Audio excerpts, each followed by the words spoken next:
नमस्ते सभी को। इससे पूर्व जस्ट में एक वीडियो और अपलोड किया है, उसको भी आप अवश्य देखिएगा। उसमें भी मैंने महामारियों का, रोगों का, अकस्मात जो रोग होते हैं उन पर उस विषय पर चर्चा की थी। और जस्ट इस वीडियो में हम बहुत ही संवेदनशील विषय पर बात करेंगे। जातक ग्रंथों, जो ज्योतिष के जातक ग्रंथ है, फलित ग्रंथ है, उनमें से कुछ योग बताए हैं जिनसे दुर्घटना या मृत्यु के संकेत मिलते हैं। आपको पहले ही मैं एक चीज कह देता हूं, मैंने उसमें बीच में कही थी वीडियो में, अभी स्पष्ट में ही कह देता हूं। फलानी ग्रहचारेण सूचयन्ति मनीषिण को वक्ता तारतम्य तमैकम वैधसम विना। ज्योतिषी केवल ग्रहचार को आधार लेकर के ही सूचना ही देता है। फलानी ग्रहचारेण सूचयन्ति मनीषिण को वक्ता तारतम्य तमैकम वैधसम विना। ऐसा कोई भी वक्ता नहीं है भगवान विधाता के अलावा कि जो कह दे कि कल ऐसी घटना घटित होगी ही। वह तो केवल विधाता ही बता सकते हैं। केवल इस वीडियो में जातक ग्रंथों का आधार लेकर के कुछ विशिष्ट योगों का ही उल्लेख किया जाएगा, यह मैं कर लूंगा, जो दुर्घटना या मृत्यु का संकेत भर देते हैं। इसलिए यह विषय गंभीर है। भविष्यवाणी बिल्कुल मत समझना, बल्कि संभावनाओं का ही ज्योतिषी अध्ययन है। सरल भाषा में मैं आपको इतना सा कहूं, एक एक कर करके छोटा छोटा अपन इसको समझेंगे। क्योंकि ज्योतिष में कुछ ग्रह योग ऐसे होते हैं जो दुर्घटना, जल में डूबने से, शस्त्रघात से, एक्सीडेंट से, जोखिम को इत्यादि को दर्शाता है।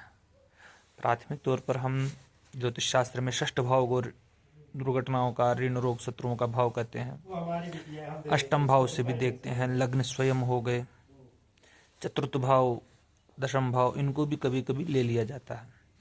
लग्नेश पर पड़ने वाले पाप प्रभावों को लेते हैं। षष्ठ भाव में स्थित ग्रह, षष्ठ भाव को देखने वाले ग्रह षष्ठेश, अष्टम भाव में स्थित ग्रह अष्टमेश, अष्टम भाव पर दृष्टि डालने वाले ग्रह अष्टम भाव में स्थित ग्रह।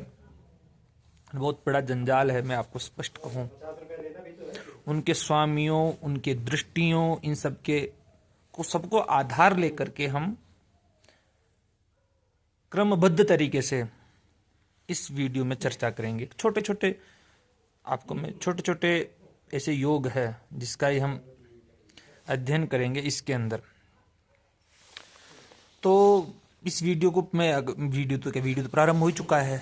इसको जब हम इस पर चर्चा करेंगे तो आप इस विषय को ज़्यादा क्या बोलते हैं, अपनी कुंडलियों पर तो लागू कर ही सकते हैं, इसमें कोई बड़ी बात नहीं है। लेकिन ज़्यादा उसको वो मत समझ लेना कि टेंशन में आ जाओ कि मेरे तो ये योग बना हुआ है, मेरे तो ऐसे नहीं हुआ है।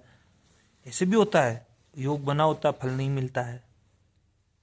और बहुत सी चीज़ें, क्योंकि ज्योतिषी क्या रहता है कि एक जज रहता है और वो सभी ग्रह अपनी अपनी भाषा बोलते हैं। फिर वो जज क्या निर्णय लेता है, सब वकील अपनी अपनी भाषा बोलते हैं, फिर जज का अपना निर्णय होता है। ऐसे ज्योतिषी भी अपना निर्णय दे देता है। लेकिन ज्योतिषी हमेशा ही सत्य हो ऐसा मैं नहीं कह रहा हूँ, क्योंकि ये विषय बड़े ऐसे हैं कि इन पर सस्पेंस रहता ही रहता है। जैसे तो सूर्य और राहु कारकांश जो होती है कुंडली, उन पर, और सूर्य राहु साथ में हो और उस पर किन्हीं भी पाप ग्रहों का प्रभाव नहीं हो, है ना, शुभ ग्रह पाप प्रभाव और शुभ ग्रहों की दृष्टि नहीं हो, तो कहते हैं कि सर्पदंश से मृत्यु हो सकती है। ये मैं आपको थोड़ा सा उदाहरण ही बता रहा हूँ। इसको आप वो मत समझ लेना कि भाई ये मेरे साथ में सूर्य राहु साथ बैठे हैं, हाँ, तो ऐसा आप बिल्कुल मत समझना, है ना। किसी वस्तु या अंग का प्रतीक कारक होता है। जहाँ सूर्य जो रहता है स्वास्थ्य का कारक रहता है, शरीर का कारक रहता है ना। यदि ये राहु पीड़ित कर दे इसको, क्योंकि राहु सर्प माना ही गया। अब आपको क्या बताऊं, सर्पवती है सर्प, तो उसको विष या सर्पदंश जैसी अचानक या घातक घटनाओं का संकेत अपन कह सकते हैं कि ये राहु है तो इसको सांप काट सकता है। जो भी जहरीले जो भी रहता है ना प्राणी, जहरीले जो जीव जंतु रहते हैं उनको दंश कर सकता है। उसकी तीव्रता क्या रहेगी ये तो जन्म कुंडली देख करके ही बताई जा सकती है। खतरा कितना रहेगा, कि सही होगा नहीं होगा। सांप की शीतल छवि, सांप में कितना जहर है या जहरीला नहीं है, इससे बिच्छू हो गया इत्यादि जो भी सर्पदंश, यहाँ पे सर्पदंश ही बताया गया सूत्र में। तो गुलिक के लिए भी कहा गया, कारकांश में गुलिक होने से भी कुछ लग्न में, तो उस समय भी आप ये कह सकते हो कि खाने पीने की चीज़ों में जुड़े तो जहर हो सकता है, दूषित भोजन कर सकता है, विष से जुड़ा कुछ भी, जो जहर बहुत प्रकार का होता है। अब मैं एक चीज़ और बताऊं आपको, क्योंकि जब कोई विषय चलता है तो उसके साथ में बहुत सी चीज़ें जुड़ जाती है, बहुत सी चीज़ें विचारों में आने लग जाती है।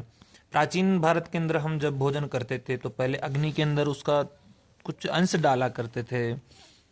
तो अग्नि के अंदर जो ज्वालाएं निकलती थी, जो प्रस्फुटित होती थी, यदि वो नीले रंग की रहती तो अपन समझ जाते थे कि इसमें जहर है।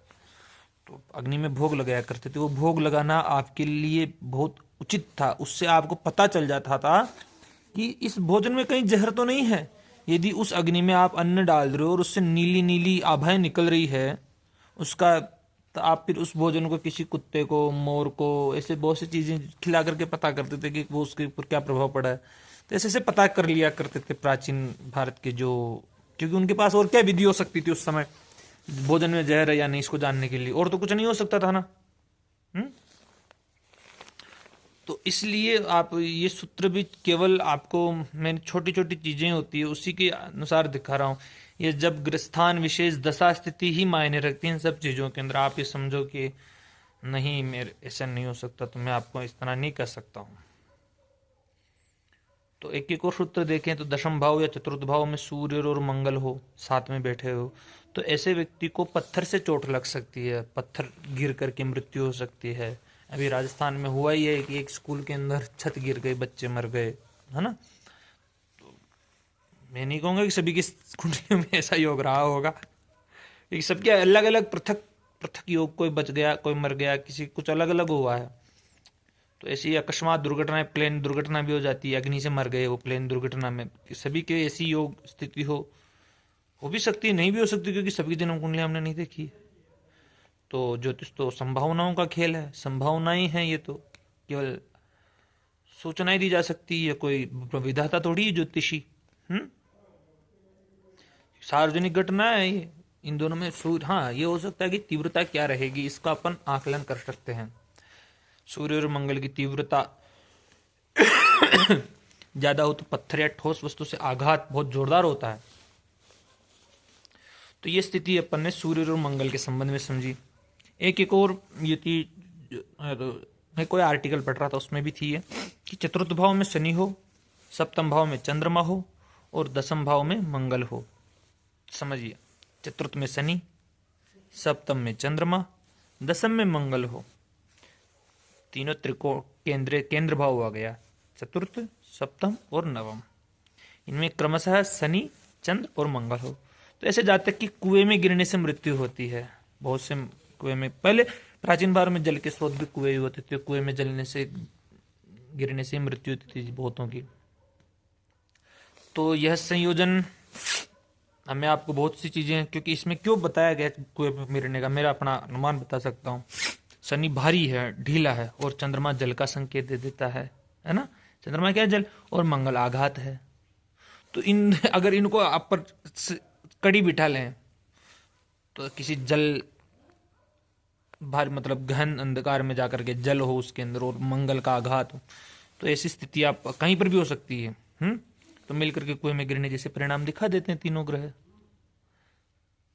एक और सूत्र में आपको बताऊं, लग्न में द्विस्वभाव राशि हो, लग्न में द्विस्वभाव राशि कौन कौन सी होती है अपन को सबको पता है। चर स्थिर द्विस्वभाव 2 नंबर, 5 नंबर, 8 नंबर और 11 नंबर। चर स्थिर द्विस्वभाव, सॉरी मैं थोड़ा सा गलती हो गई है ना। चर स्थिर द्विस्वभाव, कन्या, मिथुन, धनु और मीन, ये द्विस्वभाव राशि है। मैं आपको इसमें अब वीडियो में पूरा गलती हो गया ऐसे कोई समझे, चलो आप ध्यान से थोड़ा। द्विस्वभाव, चर स्थिर द्विस्वभाव, कन्या राशि, मिथुन राशि, धनु राशि और मीन राशि, ये राशि हो। और इन राशियों में ही, लग्न में ही सूर्य और चंद्रमा हो तो कहते हैं कि ऐसे व्यक्ति की जल में डूबने से मृत्यु होती है। अब आपको भी इस विषय में भी बड़ा जोखिम, नकारात्मक, यदि लग्न पर नकारात्मक दृष्टि हो तो जल से जुड़े जोखिम में डूबना दर्शा देता है। मेरा तो अनुमान भी यही है। इस पे भी बहुत सोचना, गहन विचार के विषय है ये। ज्योतिष के अंदर बहुत से आर्टिकल ऐसे आते हैं जिसपे आपको भी खुद का भी गहन विचार करना पड़ता है इन सूत्रों पर, लेकिन आप भी अनुभव में लीजिएगा। यदि आ जाता है तो बहुत अच्छी बात है। कोई जन्म पत्रिका में ऐसी स्थिति हुई हो तो आप उसका आकलन कीजिएगा। एक और है, इसको तो मेष या वृश्चिक राशि में दो, मेष और वृश्चिक राशि में दो ग्रह ऐसे हो जो पाप ग्रह हो और उसके बीच में चंद्रमा चला जाए, एक वक्री हो और एक वक्री ना हो। एक वक्री हो जो आगे है ना, वो तो वक्री, और जो पीछे ग्रह है वो वक्री नहीं हो, वो मार्गी हो और बीच में चंद्रमा हो, मेष या वृश्चिक राशि हो। समझिए मेरी बात को। कर्तरी, पाप कर्तरी में चंद्रमा चला गया है, यही समझ लीजिए आप इतना सा। दो पाप ग्रह हो, मंगल हो, शनि हो, मेष वृश्चिक राशि हो, और शनि वक्री हो और मंगल मार्गी हो, या मंगल आगे हो, मंगल वक्री हो और शनि मार्गी हो, तो केची की तरह आ गए ग्रह। एक वक्री होकर के पीछे आ रहा है, एक मार्गी होकर आगे आ रहा है, बीच में चंद्रमा आ गया। समझ गए ना इस चीज को? तो शस्त्राघात या जल से मृत्यु को संकेत देता है ये। चंद्रमा का दो पाप प्रभावों के मध्य में स्थित होना एक अस्थिरता ला देता है। मंगल शनि के प्रभाव से अग्नि प्रवृत्ति भी हो सकती है, शस्त्र से भी हो सकती है, जल की घटनाओं सबको प्रेरित करती है, कुल मिलाकर के दुर्घटना को ही प्रेरित कर देती है।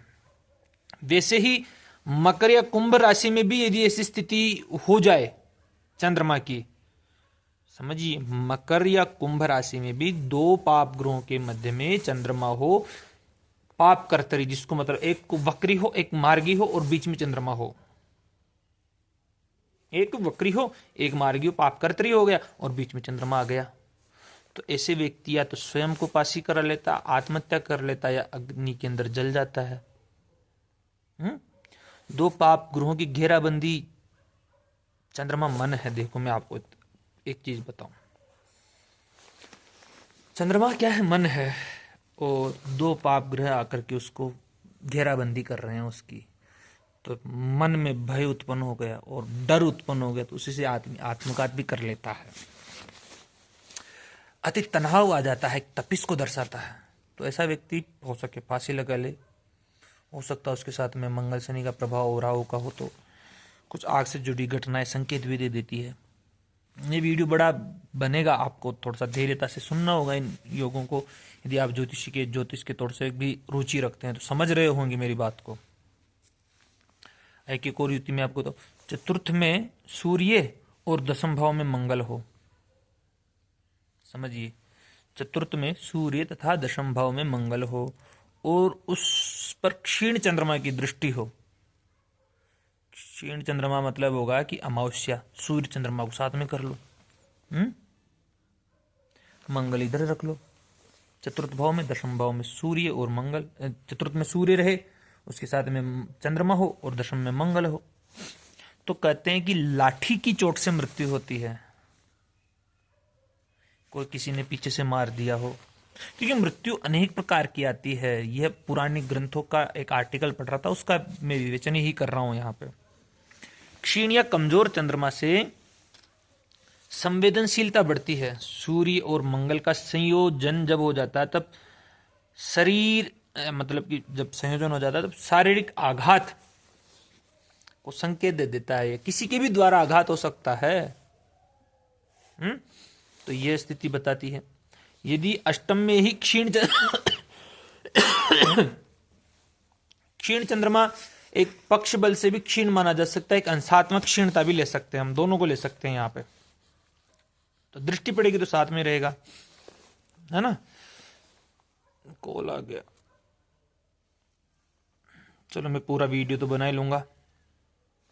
अष्टम भाव में क्षीण चंद्रमा हो, दशम भाव में मंगल हो, लग्न में शनि हो और चतुर्थ में सूर्य हो। समझिए, अष्टम भाव में क्षीण चंद्रमा हो अंशात्मक, है ना, दसम में मंगल हो और लग्न में शनि हो। अष्टम में क्षीण चंद्रमा, दसम में मंगल, लग्न में शनि और चतुर्थ में सूर्य हो। यहाँ पे शनि की दृष्टि मंगल पर पड़ेगी, मंगल की दृष्टि सूर्य पर पड़ेगी, शनि पर पड़ेगी और अष्टम भाव में क्षीण चंद्रमा हो गया। समझिए, युति बहुत टेढ़ी युति है, आप बहुत समझ जाएंगे, बहुत सरल है, बहुत सरल है। अष्टम भाव में क्षीण चंद्रमा, दसम में मंगल, लग्न में शनि और चतुर्थ में सूर्य। ऐसे व्यक्ति की भी किसी के द्वारा चोट या लाठी किसी की भी द्वारा मृत्यु हो सकती है। ये जटिल समष्टि आघात ही बताती है ये युति भी। एक और हम सूत्र ले, एक जैसे को तो नवम भाव में क्षीण चंद्रमा है, अष्टम भाव में क्षीण चंद्रमा हो, नवम भाव में मंगल हो, नवम भाव में मंगल हो, लग्न में शनि और पंचम में सूर्य हो, तब भी यही स्थिति बना देती है, जलने से मृत्यु हो जाती है ऐसे व्यक्ति की। यह संयोजन आग से जलने के जोखिम पर जोर देता है। मंगल तथा सूर्य जो रहता है ये उग्रता का है, अग्नि है ये, और शनि इसमें भयंकर हवा देता रहता है, ठंडक है शनि तो मिश्रित रूप से ये परिस्थितियां उत्पन्न कर ही देती है घातक यह संयोजन भी। वैसे ही एक और युति लेते हैं, लग्न में मंगल हो, सप्तम में सूर्य हो, एक दूसरे को देखे, दसम भाव में शनि हो, उसकी भी दृष्टि सूर्य पर पड़ेगी, मंगल की भी दृष्टि सूर्य पर पड़ेगी, तो या तो अग्नि से या राजा के दंड के द्वारा, राजदंड जिसको हम कहते हैं, फांसी की सजा मिल जाए। आज के युग में राष्ट्रपति बचा सकता है अगर बचाए तो, लेकिन कहां बचाएगा, है ना। तो तब भी मृत्यु के संकेत देती है यह युति भी। आज लोकतंत्र हमारे में और सामाजिक संघर्ष भी बहुत ज्यादा है, बहुत कम देखने को मिलती है फांसी की सजा, इतने करोड़ों की संख्या में भारत में होते इतनी दुर्घटनाएं घटती है, लेकिन किसी किसी की होती है। इस पहले प्राचीन काल में ज्यादा हुआ करता था। तो सरकारी दंड भी ऐसे व्यक्ति को भुगतना पड़ सकता है। मैं तो इतना सा कहूंगा, अगर फांसी भी ना मिले तो सरकारी दंड तो मिल ही सकता है, क्योंकि सूर्य सरकार का कारक है, वो मंगल और शनि से पीड़ित हो गया। अब एक और अपन युति लेते हैं, वीडियो बहुत बड़ा बनेगा, बोलने में भी मेरे को बहुत वो हो रहा है। एक और युति लेते हैं, दसम स्थान में सूर्य हो, चतुर्थ भाव में मंगल हो और एक दूसरे को देखे, तो यह युति भी वाहन दुर्घटना से मृत्यु की संकेत देती है। दसम घर कर्म का भाव है, पद प्रतिष्ठा यश कीर्ति है। दशम भाव क्या है, पद प्रतिष्ठा यश कीर्ति, कर्म करता रहेगा आदमी, घूमता रहेगा। यदि वहां सूर्य हो, चतुर्थ भाव में मंगल हो, तो यातायात का दुर्घटना के संकेत दे ही देते हैं ग्रह। अब एक और मैं आपको युति बताऊं, मेरे को बोलने में बड़ी जोर आने लग गया है। एक सप्तम भाव में मंगल हो, है ना, लग्न में सूर्य हो, सप्तम भाव में मंगल हो और लग्न में सूर्य हो, चंद्र और शनि भी यही इन्हीं के साथ में संयोजन कर ले लग्न और सप्तम में कहीं, तब मशीनरी सी दुर्घटना हो सकती है। मशीनरी का संबंध क्यों जुड़ा, क्योंकि सप्तम भाव है, सप्तम भाव भी दसम से दसम में, वह भी कार्य का ही प्रमुख भाव है। लग्न में प्रमुख ग्रह शनि की भारी प्रकृति मिलकर की, क्योंकि शनि मशीनरी इत्यादि का कारक भी होता है। तो किसी मशीन या औजार से, औजार के द्वारा भी मृत्यु हो सकती है, दुर्घटना हो ही जाती है। अभी भी मैं कहता हूं कि ये सब संयोजन है, आप इसकी चिंता ना करना है। एक और युति बताता हूं मैं आपको, अष्टमस्थ शनि हो तथा क्षीण चंद्रमा पर मंगल की दृष्टि हो। अष्टम भाव में शनि हो, देखो अष्टम भाव में शनि दीर्घायु करता है व्यक्ति को, आयु वृद्धि बढ़ाता है, लेकिन फिर भी, और तथा चंद्रमा ये जो दीर्घायु तो करता है, सभी को पता है अष्टमस्थ शनि दीर्घायु करता है, लेकिन यह युति जो शास्त्रों में दे रखी है, ये सूत्र जो दे रखा है वही मैं आपको बता सकता हूं। तो कहते हैं कि अष्टम भाव में शनि हो तथा क्षीण चंद्रमा पर मंगल की दृष्टि हो तो ऐसे व्यक्ति की भी शस्त्र से चोट हो सकती है, गोली लगने से मृत्यु हो सकती है। क्योंकि अष्टम भाव दर्द का है, आघात का, अचानक घटनाओं का घर है। यहां के ग्रह पर ऐसा प्रभाव, मंगल की भी दृष्टि पड़ जाए ऐसे शनि पर, चंद्रमा साथ में हो जाए, तब तो शस्त्राघात दिखता ही दिखता है। ऐसा मेरा अनुमान है, आप भी और ध्यान रखिएगा, ठीक है। ये अनुमान ही बता रहा हूं मैं आपको, आप समझो कि नहीं ये तो ऐसा कैसे हो सकता है। एक और सूत्र लेते हैं। सप्तम स्थान में सूर्य हो, है ना, सप्तम स्थान में सूर्य और मंगल हो, अष्टम में शनि हो और चतुर्थ भाव में क्षीण चंद्रमा हो। सप्तम स्थान में सूर्य और मंगल, है ना, और उससे जो द्वितीय भाव अष्टम भाव उसमें शनि हो, चतुर्थ भाव में क्षीण चंद्रमा हो, अंशात्मक कम हो, तो पक्षियों के नोचने से मृत्यु होती है। पक्षियों, कौन से पक्षी आकर के आज के युग में नोचेंगे, ये भी बड़ा दुर्लभ ही सूत्र बता दिया ग्रंथों में। लेकिन पारंपरिक ग्रंथों में प्रतीकात्मक या अलंकारिक भाषा होती है उनकी, समझिए मेरी बात को, अलंकारिक भाषा भी, क्योंकि काव्य भी तो होता है उन लोगों में, तभी तो इतने ग्रंथ रचे हैं। शब्दों का चयन बड़े सोच विचार करके करते थे। तो कहूं कि पक्षियों के नोचने जैसा कथन छोटे जानवरों से हो सकता है, जो घातक परजीवियों के कारण होने वाले आघात को सूचित कर सकता है, ठीक है। तो हम छोटे छोटे बहुत से जानवर काट ही लेते, उसका भी इसको अपन सूचित मान ही लेते हैं। सर्पदंशी मान लो इसको, बिच्छू से भी मान लो, कोई नेवला, क्या नेवला तो नहीं, कोई ऐसी स्थिति आकर के काट गई पता ही नहीं चली, इसको भी अपन मान सकते हैं, ठीक है। एक और सूत्र दे रखा है कि लग्न में सूर्य हो, पंचम भाव में मंगल हो, अष्टम में शनि हो, नवम भाव में क्षीण चंद्रमा हो, तो पर्वत की चोटी या छत या दीवार गिर करके मृत्यु हो जाती है। समझिए, लग्न में कौन हो, सूर्य हो, आप नोट भी कर सकते हैं इन सूत्रों को।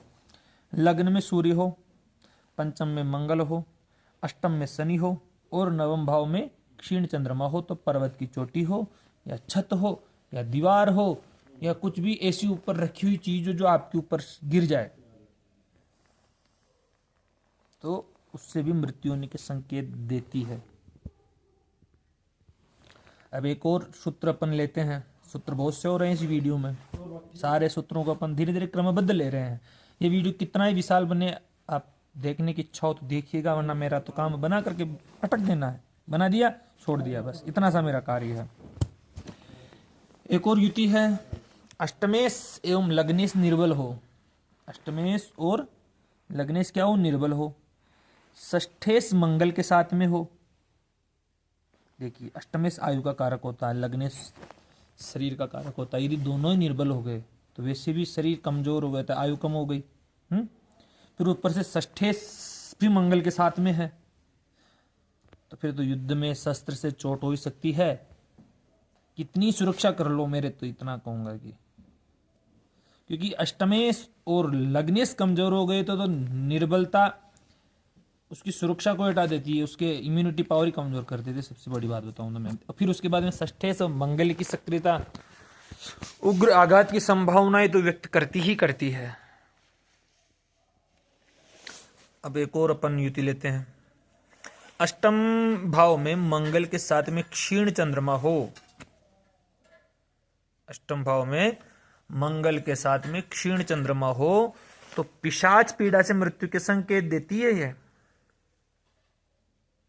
पिशाच मृत्यु की अभिचार कर्म किसी ने कर दिया, किसी ने तंत्र मंत्र कर दिया, किसी ने उसके ऊपर भूत प्रेत आ गया शरीर में।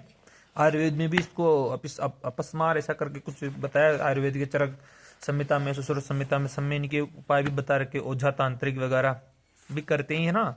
4 प्रकार से आती है व्याधियां, तो ज्योतिष शास्त्र के आप सभी कहते हैं। कौन सा श्लोक है वह, वैद्याः वदन्ति कपवित्तं मरुद्विकारान् ज्योतिर्विदं गृहपतिं परिवर्तयन्ति भूताभिशंक इति भूतविदो वदन्ति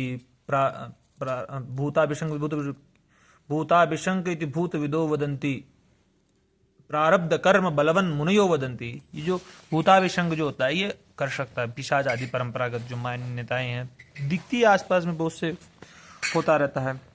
मानसिक या आध्यात्मिक पीड़ा बताती है चंद्र और मंगल, क्षीण चंद्रमा और अष्टम भाव में मंगल की स्थिति। अष्टम भाव में क्षीण चंद्रमा के साथ में राहु हो, अब एक और युति ले लेते अपन, तो आग में जलने से यदि या जल में डूबने से मृत्यु हो सकती है। राहु की भी उस पर दृष्टि हो जाए। हाँ? राहु का प्रभाव जो रहता है अव्यक्त रहता, दिखता नहीं है, प्रचंड प्रभाव रहता, लेकिन चंद्रमा दुर्बल हो गया, इनको मिलकर के जल में या अग्नि में दोहरे खतरे दिखा देता है। यदि लग्न में सूर्य हो और चंद्रमा सप्तम भाव में हो और इन दोनों पर ही पाप प्रभाव हो, तब भी जल में डूबने से मृत्यु के संकेत दे देती है। यह संयोजन सामाजिक या तो फिर एक दूसरे के विरोध में अंतर्विरोध या पड़ोसी में संबंधों में तनाव हो जाए इधर का उधर, तो वो भी चोट पहुंचा सकते ऐसे व्यक्ति को।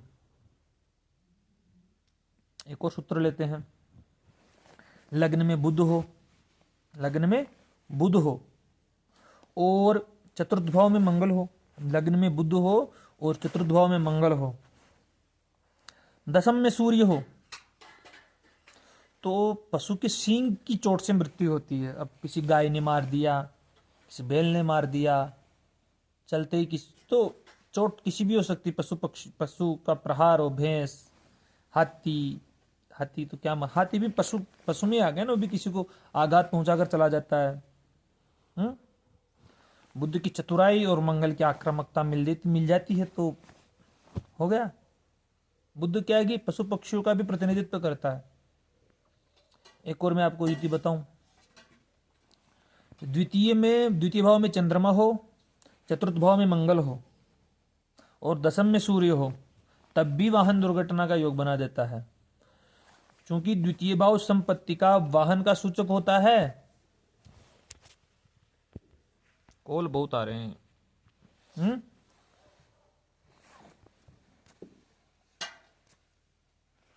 क्योंकि द्वितीय भाव वाहन का, संपत्ति का द्योतक है, उसके साथ में चंद्र मंगल सूर्य का मेल वाहन दुर्घटना को संकेत दे देता है। एक और युति है, चतुर्थ भाव में सूर्य हो, अष्टम में शनि हो, चतुर्थ भाव में सूर्य हो, अष्टम भाव में शनि हो, दसम भाव में क्षीण चंद्रमा हो। देख वापस सुनिए, मेरे कॉल बहुत आ रहे हैं, परेशान हो रहा हूं। चतुर्थ भाव में सूर्य हो, अष्टम में शनि हो और दसम भाव में क्षीण चंद्रमा हो, तो लकड़ी या मलबे में दब जाता है, मृत्यु, दबने से भी मृत्यु हो जाती है। ढेर या मलबा, जो भी लकड़ी का, बहुत कॉल आ रहे हैं, परेशान करती है ना। तो ये निर्माण स्थल, जहां पर निर्माण हो रहा हो वहां से गिर गए, निर्माण स्थली जब चल रही है वहां से मृत्यु के संकेत दे देता है, ये जोखिम दे देता है। अब एक और योग आपको मैं बताऊं, तृतीयेश और अष्टमेश दोनों आयु के भाव है। अष्टमादष्टान वो कहते हैं ना, क्या बोलते हैं, दोनों आयु के भाव होता है, तृतीय भाव और अष्टम भाव। अष्टमम ख्यायुष स्थानम, अष्टमात अष्टमं चेतयो अपि व्यस्थानम मारक स्थानम उच्यते। दोनों तो आयु के भाव, इन दोनों के विभाव द्वितीयेश और सप्तमेश मारक है। तो तृतीयेश और अष्टमेश के साथ लग्न में हो मंगल, तो आग में जलने से मृत्यु होती है। तृतीय भाव सांस का भी होता है, यात्रा का भी होता है, तो यात्रा में कहीं हो गया, कहीं आघात हो गया तो निजी जोखिम हो गया, कहीं मंगल आग का कारक हो गया, तो यह भी युति भी ऐसी स्थिति को दर्शाती है। तो बहुत सारे सूत्र हो गए हैं आज के इसी वीडियो में। मैं एक दो सूत्र और बताऊंगा, फिर इस वीडियो का अंत करेंगे, अंत तक विश्राम ले लेंगे, क्योंकि 29 मिनट कोई नहीं देखेगा। शनि की राशि में केतु एवं मंगल के साथ में, शनि की राशि में केतु और मंगल के साथ लग्नेश हो, शनि की राशि मकर कुंभ में केतु हो, मंगल के साथ में लग्नेश हो, तो आग में जलने से मृत्यु हो सकती है। शनि की राशि में केतु और मंगल का साथ विशेष रूप से खतरनाक माना गया है, मैं आपको पहले बताऊं, मेरे भी है। यह आगे जैसी घटनाओं में बहुत आघात प्रभाव दिखाता है, कोई बात नहीं है, देखा जाएगा। लग्नेश एवं अष्टमेश ये दोनों शनि या राहु के साथ में हो तो शस्त्र चोट से मृत्यु बता देती है। जन्म कुंडली के अपन ने बहुत सारे आज लग्नेश और अष्टमेश का सूत्र बताया मैंने भी। लग्नेश और अष्टमेश दोनों शनि या राहु के साथ में तो शस्त्र चोट। इसका मुख्य कारण ये है कि लग्नेश सुरक्षा अपना प्रतिनिधित्व करता है और अष्टमेश मृत्यु संबंधी है, तो दोनों ही यदि पाव प्रभाव में हो गए तो शस्त्रघात जैसी स्थिति बन सकती है। तो अपन को ध्यान इतना सा ही रखना है कि केवल ग्रह स्थिति पर्याप्त बिल्कुल नहीं है, दशा, गोचर, नवांश, पक्ष, जन्म समय की शुद्धता, ये सब निर्णायक होती है। कई बार वही योग वर्षों तक निष्क्रिय रहता है, केवल विशेष दशा में सक्रिय होकर घटना दिखा देता है। मैं आपको भी और बता देता हूं, है ना। संकटग्रस्त ग्रहों के संबंध में आप जो भी होता है उपवास कीजिए, दान कीजिए, मंत्र जप कराइए, हनुमान चालीसा का पाठ कीजिए, सूर्य की आराधना कीजिए, भगवान शिव की आराधना कीजिए, वाहन सावधानी से चलाइए, सुरक्षा उपकरण को बड़े ध्यान से चलाइए, आग निरोधक उपाय अपने पास रखिए, ठीक है। और वैद्य की सहायता समय समय पर प्राप्त करते रहे। जल्द दुर्घटना होते वैद्य के पास जाइए, तुरंत चिकित्सीय देखरेख करिए। तो ये तो मैंने केवल एक शास्त्रीय विवेचन था जो जन्म कुंडली के आधार पर संभावित दुर्घटना या रुझान, जैसे कोई रुझान टीवी सीरियल में रुझान ये आ रहे हैं, टीवी में आते हैं ना भाई, जीत सकता है, ये हार सकता है, ये सब रुझान है। इनका उद्देश्य, मेरा उद्देश्य केवल भय फैलाना नहीं है, बल्कि समझ बढ़ाना है, ताकि हम सावधान रहकर उपाय कर सके। यदि आप चाहे तो मैं आपकी कुंडली देख करके परिस्थितियों उपायों की व्याख्या भी कर सकता हूँ। ठीक है, नमस्कार। अंत में मेरे यूट्यूब चैनल को सब्सक्राइब कीजिए, और आप सभी को अगर यहाँ तक सुना होगा किसी ने तो उनको धन्यवाद।